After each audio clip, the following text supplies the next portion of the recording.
기능성 식품, 치료기술로 발전시키는 그린바이오 산업 육성을 위한 포럼이 열렸습니다.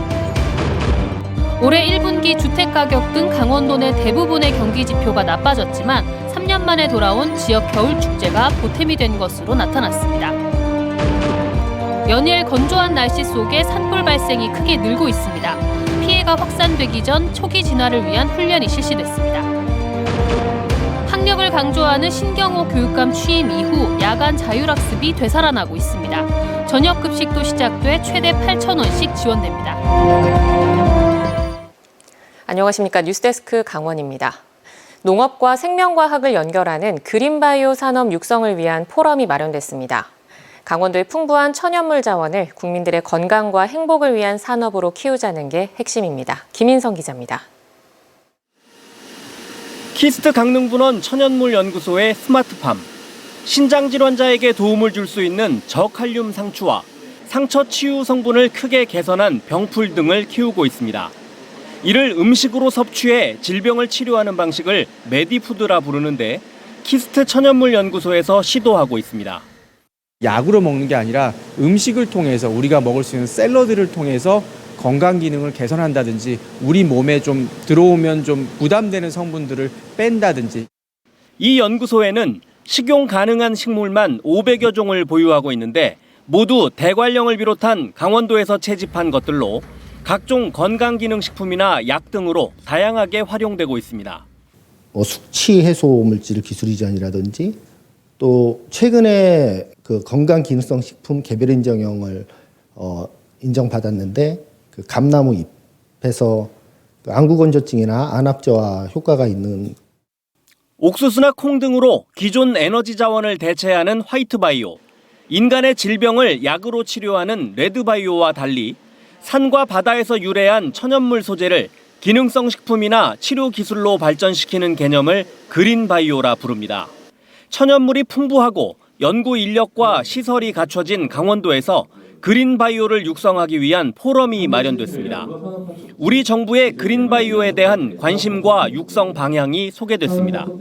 방대한 글로벌 시장을 바탕으로 해서 우리나라 그리고 농식품 산업이 새로운 성장 동력이 될 수 있다는 것, 그것이 첫 번째고요.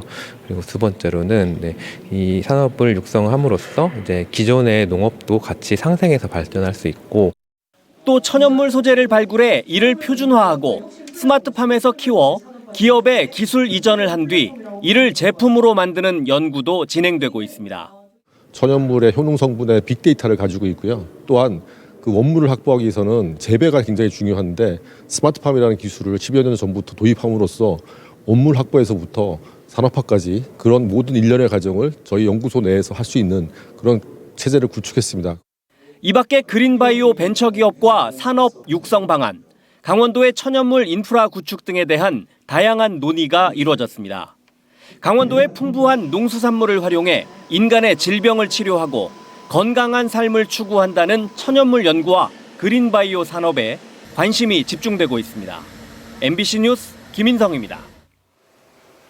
한국은행이 올해 1분기 지역경제 보고서를 발간했습니다. 강원 지역의 경제 상황을 보니 지난해 4분기보다 대부분 퇴보했는데요. 동해안 지역의 아파트 가격도 하락세를 이어가고 있습니다. 대신 코로나19 이후 3년 만에 겨울축제가 재개되면서 지역 경제에는 도움이 됐습니다. 홍한표 기자가 보도합니다. 1분기 강원 지역의 경제 지표는 지난해 4분기보다 대부분 퇴보했습니다. 시멘트, 의약품 산업의 부진으로 제조업 생산 지수가 줄었고 민간 소비, 설비 투자, 건설 투자, 수출까지 모두 전분기보다 감소한 것으로 나타났습니다. 규제 수준이 낮고 세컨하우스 수요가 증가하며 그나마 훈풍이 불었던 영동 지역 주택 시장도 하락세로 전환했습니다. 지난해 10월 이후 4개월 동안 주택 매매 가격이 0.3% 감소했지만 약세는 당분간 이어질 전망입니다. 앞으로도 당분간은 국내외 경기 부진 심화와 수도권 등 외지인 매입 수요 감소 등으로 영동 지역 주택시장이 빠르게 회복되기는 어려울 것으로 보이는 만큼 한국은행이 발간한 지역 경제 보고서에서 눈에 띄는 건 바로 금융 포용 지수입니다. 금융 포용 지수란 금융 상품이나 서비스를 얼마나 쉽게 받을 수 있을지 보여주는 지표인데 2021년 강원도 금융포용지수는 0.246으로 전국 평균 0.316을 크게 밑돌았습니다. 그만큼 좋은 금융상품이나 저리 대출 상품이 적고 은행 점포 등이 적어 방문하기도 쉽지 않다는 의미입니다. 대출을 받는 여신 지수를 보면 취약 가계는 0.876으로 전국 2위지만 취약 기업은 0으로 최하위입니다. 즉, 기업 대신 가계에 대출이 집중돼 있다는 얘기인데 강원 지역 산업 구조상 영세한 중소기업이 많아 기업이 대출받기가 쉽지 않다는 증거입니다. 지역별로는 동해안과 폐광 지역의 금융 포용 지수는 영서 내륙이나 접경 지역보다 높았습니다. 영동 지방의 지수가 높은 건 주력 산업인 관광 산업이 밀집해 있기 때문입니다. 폐광 지역은 강원랜드나 대한석탄공사 등 공기업이나 관공서의 영향이 큽니다. 해안 지역과 폐광 지역이 높은 반면에 접경 내륙 지역은 낮게 나타났는데 이는 금융거래에 영향을 미치는 산업 및 인구 구조의 지역별 차이에 따른 것으로 생각됩니다. 한편 코로나19 이후 3년 만에 겨울 축제가 재개되면서 코로나 초기였던 2020년 겨울보다 지역 경제 유발 효과가 2배에 달했습니다. 화천 산천어 축제에 130만 명 넘게 몰렸고 태백산 윤축제 방문객도 30만 명을 넘어서며 겨울 축제로 인한 생산 유발 효과는 2,162억 원으로 분석됐습니다. MBC 뉴스 홍한표입니다. 국토교통부가 미래형 환승센터 시범 사업을 공모한 결과 강릉역 등 4곳이 선정됐습니다. 강릉역은 동해안권 교통과 관광 허브로 관광객의 이용 편의성을 확대하기 위해 환승센터를 구축하고 2026년에 열리는 ITS 세계총회 등과 연계해 미래 모빌리티 서비스를 확대해 나갈 계획입니다. 미래형 환승센터는 기존의 버스, 철도는 물론 도심 항공교통, 자율주행차, 전기수소차, 개인형 이동수단 등 미래 모빌리티까지 연계한 환승센터를 구축하는 사업입니다. 리스료 체납으로 항공기 한 대의 운항이 강제로 중단된 플라이강원이 최근 직원들의 일부 임금을 제때 지급하지 못한 것으로 드러났습니다. 플라이강원은 과장급 이상 직원은 2달, 대리급 이하 직원은 한 달치 급여가 밀렸지만 다음 달 10일까지 밀린 급여 문제를 해결하겠다고 밝혔습니다. 앞서 플라이강원은 지난해에도 일부 직원들의 10월과 11월치 임금 지급이 늦어지는 등 경영 상황이 여전히 좋지 않은 것으로 나타났습니다. 올해 산불 소식이 유난히 잦아지고 있습니다. 평년의 1.5배에 달하는데요. 대부분 쓰레기 소각 등 실화로 불길이 번지며 발생했습니다. 소방당국이 산불을 초기에 진압하기 위한 훈련에 나섰습니다. 이하라 기자가 취재했습니다. 주택 창고에서 나온 뿌연 연기가 주변을 가득 메우고 소방대원들은 연신 화재 진압에 나섭니다. 인근 산림으로 번질 아찔한 상황. 하지만 빠른 초기 대응으로 30분 만에 진화됐습니다. 낙엽이 수북이 쌓인 야산에 흰 연기가 보이고 산불 전문 진화대가 불길이 주택으로 번지는 걸 막기 위해 소방 용수를 뿌리며 산불 저지선을 구축합니다. 큰 불길이 잡히자 이번에는 열화상 드론을 띄워 산불 상황을 계속해 감시합니다. 소방본부에서 실시간으로 지휘할 수 있는 체계도 갖췄습니다. 4인 조법, 또 10인 조법, 또 다양한 조법을 경사도라든가 이런 데 맞춰서 저희들이 지금 계속 최대한 효율적으로 산화호수리를 적용해서 산불을 끌 수 있는 상황을 지금 파악하고 있습니다. 강원도 내 18개 시군 소방서 현장 대응단이 산불 발생을 가정하고 벌인 합동훈련.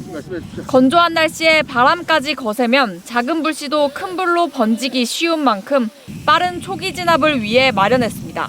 200m를 전개한 후에 T로 분개해서 이제 관창이 2개가 가가지고 화재를 진압하는 거죠. 그러면 훨씬 2배의 효과가 있기 때문에 그걸 지금 개발해서. 최근 3년 동안 강원도 내 산과 들에서 발생한 불은 모두 323건. 산 주변에서 단순 소각 행위를 해도 과태료 처분을 받고 과실이나 부주의로 산불을 냈더라도 3년 이하 징역형 또는 3천만 원 이하의 벌금이 부과되는 등 처벌은 엄격해졌습니다. 하지만 산불의 절반 이상은 담배꽁초로 인해 30%는 쓰레기를 소각하다 불이 나는 등 실화에 의한 산불은 여전해 초기 진압이 그만큼 중요해지고 있습니다. MBC 뉴스 이하라입니다. 코로나19로 주춤했던 야간 자율학습이 다시 살아나고 있습니다. 이제는 야간 자기주도 학습을 줄여 야자라고 하는데요. 학력 신장을 중요시하는 신경호 교육감은 스스로 공부하는 학교 분위기 조성에 도움이 된다고 보고 저녁 급식비까지 지원하고 나섰습니다. 허주희 기자입니다. 어두컴컴해진 저녁, 고등학교 교실마다 불이 켜져 있습니다. 학교 안에선 학생들이 자유롭게 앉아서 공부를 하고 있습니다. 야간 자기주도 학습을 신청한 학생들입니다. 1, 2, 3학년 남녀고를 합쳐 신청자는 370명, 전교생의 3분의 1이나 신청했습니다. 짧게는 밤 9시 20분까지, 길게는 밤 11시까지 학교에서 자습을 합니다. 선생님들께서 면학 분위기를 조성해 주시고 따로 이동할 시간이 들지 않다 보니 온전히 공부에 집중할 수 있었고. 학교는 저녁 급식을 시작했습니다. 야자를 희망하는 학생이 코로나19가 심했던 작년보다 50% 이상 늘어나자 저녁 식사까지 책임지기로 한 겁니다. 조리 종사자는 물론 교사들도 야근을 해야 하지만 이렇게 야자를 운영하기로 결정한 건 학력 때문이었습니다. 학교에서 선생님이 습관을 형성하게 해주고 또는 모르는 게 있으면 바로 물어볼 수도 있고 이런 것들이 만난다면 학생들이 대부분 학력이 올라갈 수 있다 생각이 들고요. 저녁 급식 한 끼에 학생들이 부담하는 비용은 6,600원. 야간 자기주도 학습을 신청한 학생들이 저녁 급식을 하고 있습니다. 점심 급식만 무상 지원인데 앞으로는 이 저녁 급식비도 지원될 예정입니다. 강원도 교육청은 한 학생에 최대 8,000원씩 저녁 급식비를 지원할 계획입니다. 1차 추경에 올려서 통과되면 올해 6월부터 지원이 가능합니다.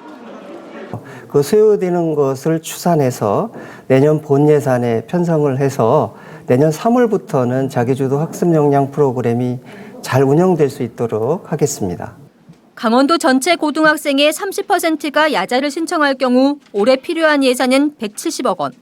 강원도 교육청은 방과 후나 주말, 방학까지 학교에서 스스로 공부하겠다는 학생에게 예산 지원을 확대해 나갈 계획입니다. MBC 뉴스 허주입니다. 오늘 오후 6시 15분쯤 삼척시 노곡면 상마읍리 한 주택에서 불이 나 인근 산으로 옮겨 붙었다 1시간여 만에 진화됐습니다. 강원도 산불방지대책본부는 소방차 등 진화장비 24대와 110명가량의 진화 인력을 현장에 투입해 산불과 주택 화재를 진압했고 현재 불씨가 되살아나지 않도록 잔불을 정리하고 있다고 설명했습니다. 신경호 교육감이 지난해 혁신학교 지정 취소로 발생한 강릉 유천초등학교 사안에 대한 합의를 이행하지 않아 갈등이 재점화되고 있습니다. 유천초 공동대책위원회와 전교조 강원지부 유천초 분회는 신경호 교육감이 유천초 사안 해결에 대해 합의했지만 9개월째 이를 이행하지 않았다고 밝히고 부당 징계를 받은 교사 3명이 아직도 학교로 돌아가지 못하고 있다며 합의 이행을 촉구하는 성명서를 냈습니다. 지난해 유천초에서 학교 구성원 간의 갈등이 빚어지자 신경호 교육감은 징계교사 당사자의 의견을 반영한 인사조치 등 7가지에 대한 합의서를 작성했습니다.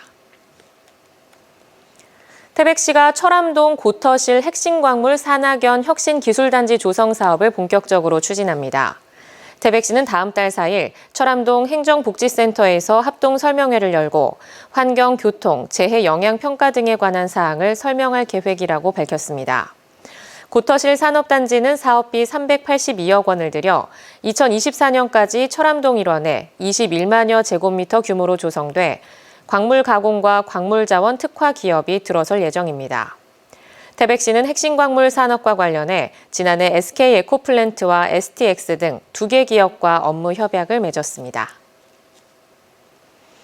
MBC 강원 영동 3월 시청자위원회가 오늘 강릉방송국에서 열렸습니다. 시청자위원들은 오늘 회의에서 2026년 ITS 세계총회 개최지인 강릉시의 지능형 교통체계와 새학기를 맞은 교육 현장의 과제 등을 심도 있게 취재해 시청자들에게 제공해 줄 것을 요청했습니다.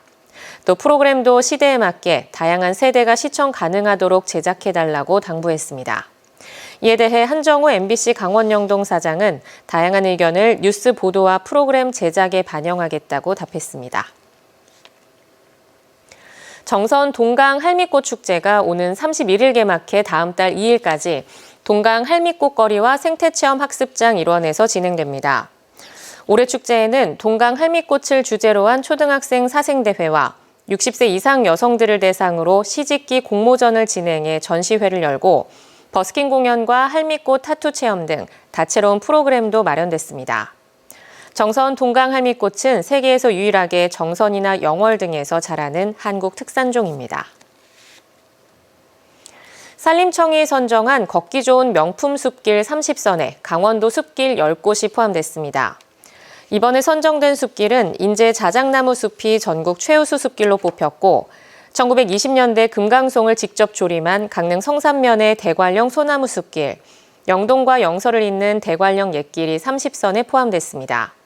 또 폭포와 일제강점기 산림궤도가 있는 삼척시 가곡면 덕풍계곡 응봉산 계곡로, 정선군이 북평면에 새로 조성한 한골 숨바웃길도 이번에 선정됐습니다.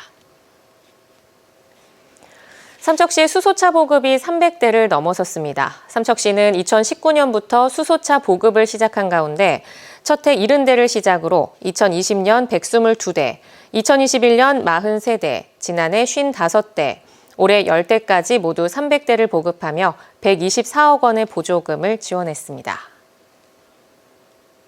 강원뉴스 마칩니다. 시청해주신 여러분 고맙습니다.